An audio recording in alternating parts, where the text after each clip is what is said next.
C'est sans doute le film de zombies le plus palpitant de l'année. Une montée d'adrénaline du début à la fin. Chaque image repoussant les limites de votre tolérance. C'est aussi le film que certains cinéphiles attendent depuis 18 ans. Commençons le film. Une épidémie de virus zombie éclate soudain en Angleterre, laissant aux habitants à peine le temps de réagir avant d'être massacrés. Le petit garçon assiste impuissant à la mort atroce de sa mère et de sa sœur. Puis, paniqué, il court chercher de l'aide auprès de son père. Mais son père lui dit que les infectés ont obtenu la vie éternelle, puis il glisse un pendentif en forme de croix dans la main de son fils. Le prêtre ouvre alors les bras, attendant que la mort vienne le prendre. Le petit garçon se cache dans les égouts, et voit de ses propres yeux son père se transformer en zombie. 28 ans plus tard, cette terre est complètement devenue un royaume de zombies, et seuls quelques survivants se cachent sur des îles isolées, loin de la côte, pour subsister. Bien que leur vie soit pauvre, au moins ils sont à l'abri du virus.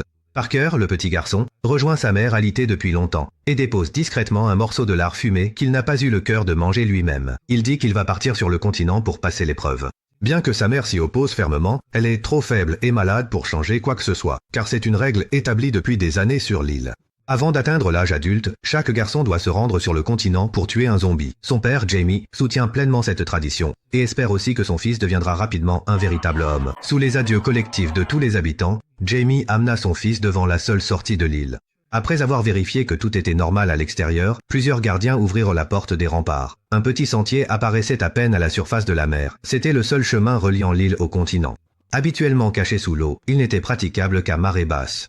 Jamie jeta un coup d'œil au ciel et estima qu'il ne restait que 4 heures avant la marée montante. Il devait tuer un zombie et revenir avant ce délai. Tous les arbres près du rivage avaient été abattus, car ils constituaient la principale source d'énergie de l'île. Sans s'en rendre compte, les deux hommes gravirent le sommet le plus élevé. C'était la première fois que Pike voyait une terre aussi vaste. Le père dit en souriant à son fils, « Tu pourrais marcher pendant des mois vers l'avant, et à ce moment-là, tu ne verrais même plus la côte. » Le père et le fils entrèrent vite dans la forêt dense. Jamie montra devant eux. Là se trouvaient les zombies rampants légendaires. Ils mangeaient surtout des racines et des insectes, et leur point faible était au-dessus du cou. C'était la première fois que Parker rencontrait de vrais zombies. Il ne pouvait s'empêcher d'être un peu nerveux. Jamie lui expliqua les bases du tir à l'arc, sans remarquer qu'un rampant s'approchait derrière eux. Parker banda son arc et décocha une flèche, atteignant précisément le cou du zombie.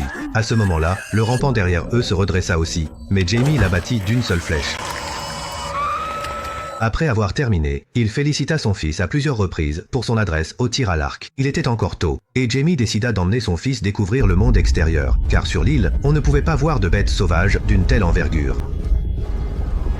Peu après, ils tombèrent par hasard sur une maison délabrée, mais toutes les provisions à l'intérieur avaient déjà été pillées. Jamie ne trouva qu'un frisbee pour se divertir. Soudain, des bruits vinrent de la pièce intérieure. Les deux s'avancèrent prudemment et découvrirent qu'un corbeau était en train de ronger un cadavre suspendu. Parker ne comprenait pas pourquoi quelqu'un pouvait traiter un semblable de cette façon. Jamie avertit son fils qu'il y avait beaucoup de gens étranges sur cette terre, et que c'est pour cela que leur île était si précieuse. Avant de partir, Jamie demanda à Parker d'abattre l'infecté. C'est en tuant sans relâche qu'on grandit vite. Après avoir quitté la cabane, les deux hommes allaient retourner sur l'île, mais Jamie vit des traces de sang. Sur un arbre proche, il y avait une tête de cerf. Il supposa que c'était l'œuvre d'Alpha parmi les zombies. L'adversaire Pouve